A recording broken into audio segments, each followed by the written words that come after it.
غیر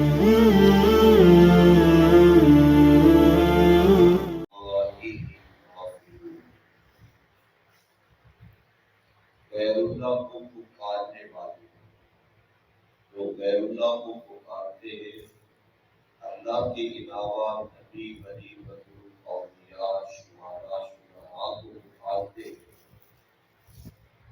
وہ قیامت تک جواب نہیں دے سکتے اور وہ ان کی پکار سے بے خبر ہے۔ آگے کہا جب یہ قیامت کے دن اکٹھے ہوں گے تو یہ دشمن بن جائیں گے، ان کی عبادت کے منکر بن جائیں گے۔ پیچھے لفظ بولا دعا کا، آگے لفظ بولا عبادت کا۔ ہوتا یہ ہے کہ پیچھے دعا کا لفظ بولا پکارنے کا، آگے عبادت کا لفظ بولا، اشارہ کیا اس بات کا کہ یہ پکارنا ہی حقیقت میں اصلی عبادت ہے۔ حقیقی عبادت ہے پکارنا۔ پکار میں شرک نہیں ہونا چاہیے۔ اگر آپ پکار میں شرک نہیں کریں گے تو باقی عبادتوں میں بھی آپ شرک نہیں کریں گے۔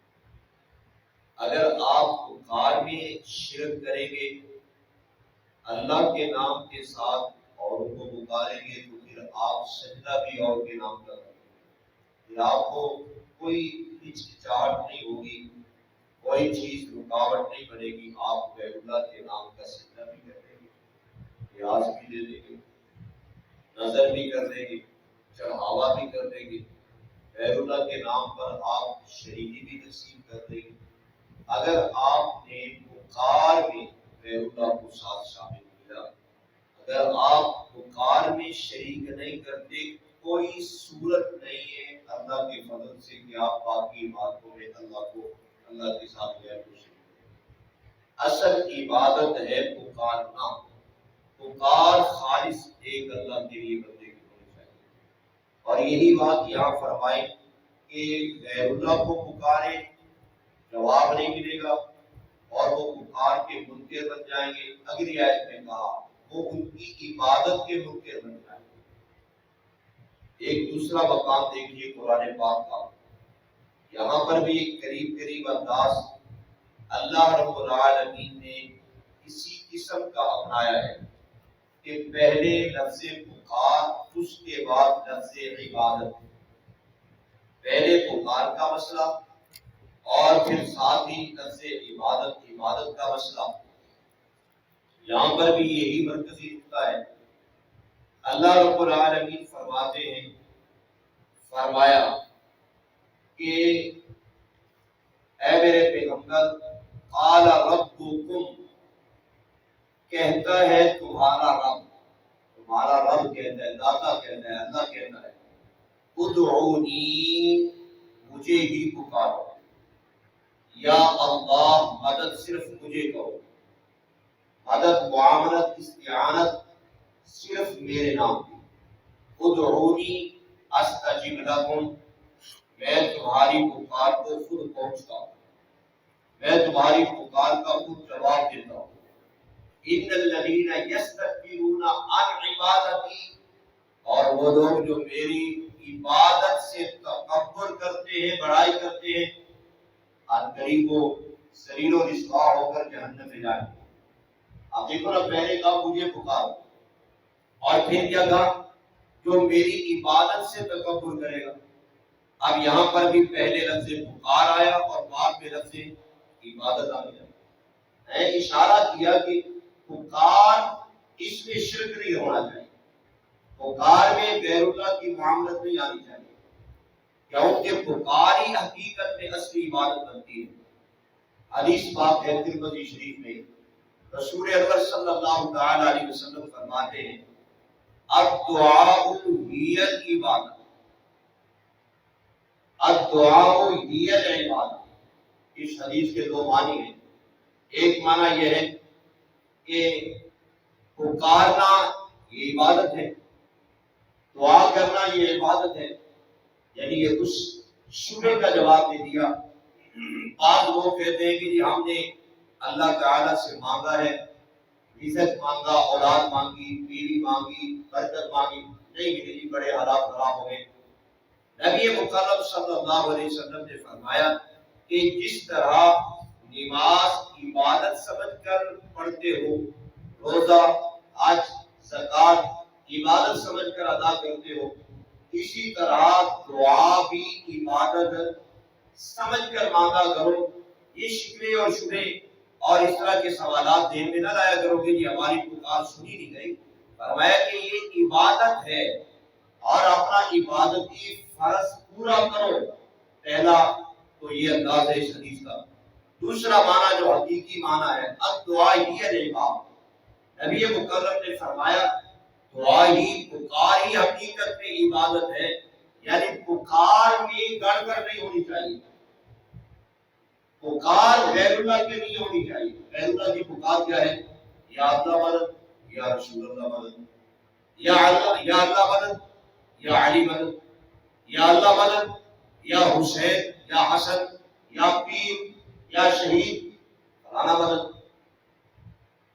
پیران پیر کو مدد کے لیے پکارا جائے اور پیران پیر کو معاونت کے لیے طلب کیا جائے، یہ معنی ہے کہ تیری پکار میں شرک آ رہا ہے۔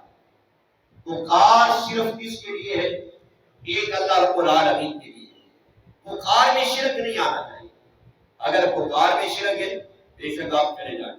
دیکھیں جتنے لوگ غیر اللہ کی نظر و نیاز دے رہے ہیں، جتنے لوگ قبروں پہ چڑھاوے چڑھا رہے ہیں، اور جتنے لوگ قبروں کو سجدہ کر رہے ہیں، چوڑیاں پھیلا کر کھڑے ہیں اور ہاتھ کھول کر کھڑے ہیں، تعظیم کر رہے ہیں، آپ ان سے ان کا عقیدہ پوچھیے کہ تیرا عقیدہ کیا ہے، اور وہ یہ صاف کہے گا کہ میرا عقیدہ ہے یا رسول اللہ مدد، یا علی مدد، یا فلاں مدد، یعنی ان کا پکار میں شرک ہے۔ اس وجہ سے ہر عبادت میں وہ شرک کر رہا ہے۔ اگر آپ پکار میں شرک نہیں کریں گے تو آپ کسی بھی عبادت میں شرک نہیں کریں گے۔ آپ کا نظریہ ہے کہ دور نزدیک سے ہر وقت، ہر لمحہ، ہر ٹائم پر، ہر ساتھ، ہر گھڑی، ہر کسی کے لیے پکار کو سننے والا کون ہے؟ جب آپ کا یہ نظریہ ہے، آپ کوئی بھی شرک نہیں کریں۔ ایک تیسرا مقام قرآن پاک کا پڑھیے، اللہ رب العالمین ارشاد فرماتے ہیں، یہ مقام سورۃ الجن کے اندر ہے۔ فرمایا میرے محبوب صلی اللہ تعالی علیہ وسلم پیارے پیغمبر سے کہا، قل، آپ فرما دیں، انما ادعو ربی، پکی بات ہے میں پکارتا ہوں ربی، اپنے رب کو، میں اپنے اللہ کو پکارتا ہوں، اللہ تعالیٰ کو میں صدا دیتا ہوں، یا اللہ مدد کرتا ہوں، اللہ ہی کو پکارتا ہوں۔ آگے جملہ، ولا اشرک بہ احدا، اور میں اس پکار میں اللہ کا کسی کو شریک نہیں ٹھہراتا۔ یہ سادہ ترجمہ ہے کہ پکار میں آپ نے شرک نہیں کرنا، پکار میں کسی غیر کو ساتھی نہیں بنا۔ ایاک نعبد، اے اللہ ہم تیری عبادت کرتے ہیں، صرف تیرے سوا کسی کی عبادت نہیں کرتے۔ کیوں بھلا؟ اس وجہ سے کہ بھائی ایاک نستعین، ہم مدد صرف کس سے لیتے ہیں؟ اے اللہ تجھ سے لیتے ہیں، تیرے علاوہ کسی سے مدد نہیں دیتے۔ بس یہ بات ہے، یہی آپ کی عبادت ہے۔ اور اگر آپ اس میں پکے ہیں تو کسی صورت میں بھی آپ شرک نہیں کریں گے انشاءاللہ۔ شرک اس وقت ہوتا ہے جب پکار میں بندہ غیر اللہ کو ساتھ لاتا ہے۔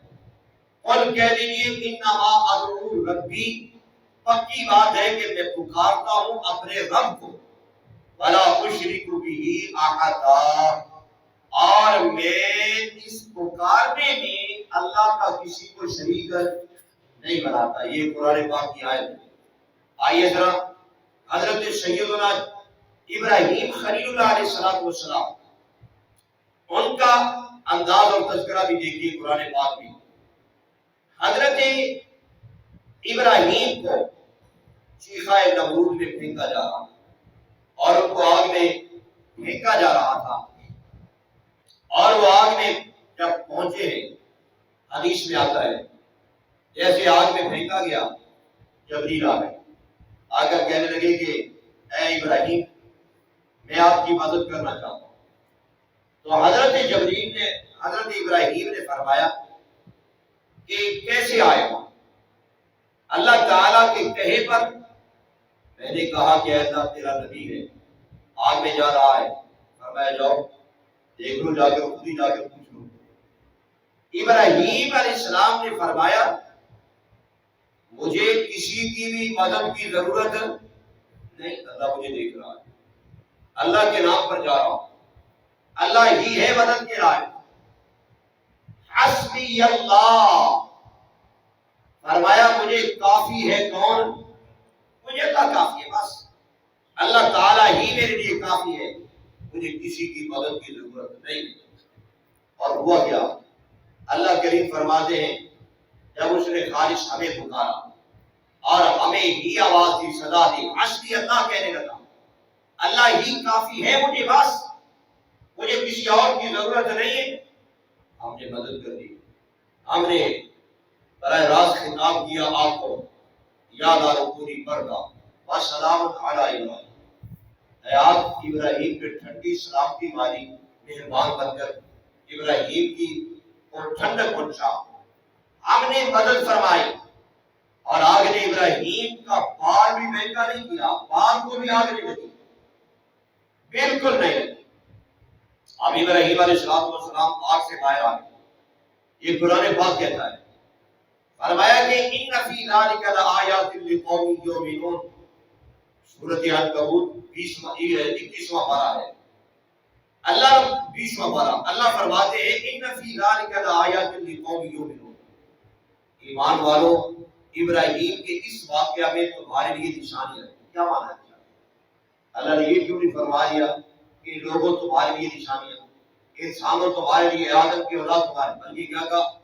آیات للمؤمنین، ایمان والوں کے لیے، آیات لقوم یؤمنون، ایمان والوں کے لیے نشانیاں۔ اشارہ کیا جس طرح ابراہیم نے تنہا اکیلا مجھے پکارا، کسی اور کو شریک نہیں کیا نا، میں نے مدد کر دی۔ ایمان والوں میں نے ابراہیم کو دنیا کی آگ سے بچا لیا، اگر تم بھی تنہا مجھے ہی پکارو گے، پکار میں شرک نہیں کرو گے، یا رسول اللہ مدد، یا علی مدد، یا پیر مدد، یہ کوئی جملے نہیں بولو گے، اس طرح میں نے ابراہیم کی مدد کی، دنیا کی آگ سے بچایا، اے ایمان والوں میں تمہیں جہنم کی آگ سے بچاؤ۔ لیکن شرط کیا ہے کہ تمہاری پکار خالص کس کے لیے ہونی چاہیے؟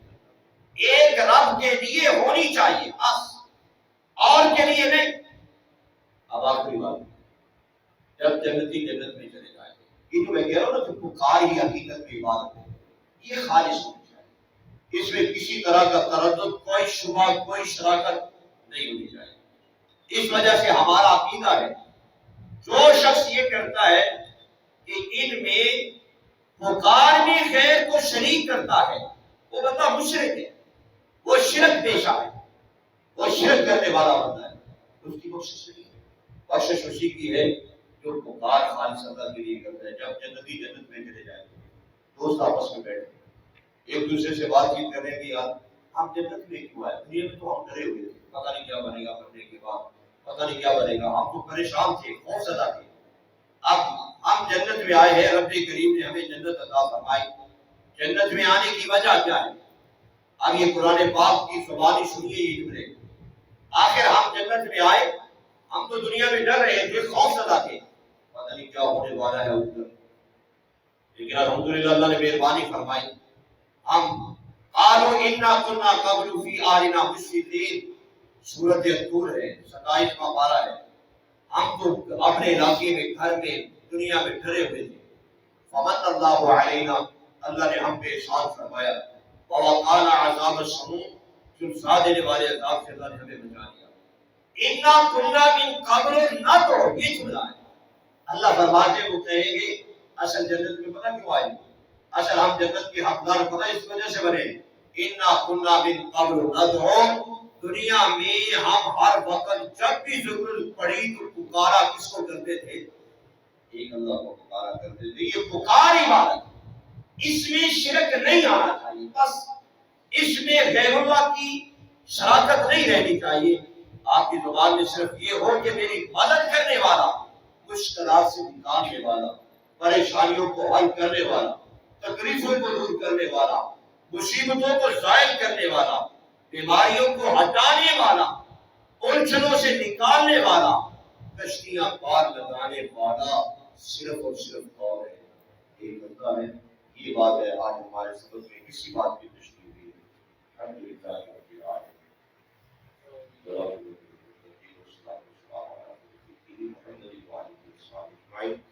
یا رب کریم ہم سب کے دل دبا قرآن پاک کی روشنی سے منور فرما. اللہ ہم سب کو قرآن کی صحیح سمجھ عطا فرما، قرآن پاک کا صحیح فہم عطا فرما. اللہ ہم سب کا ایمان اور توحید کامل پر ہمارا خاتمہ فرما. صلی اللہ تعالی علیہ محمد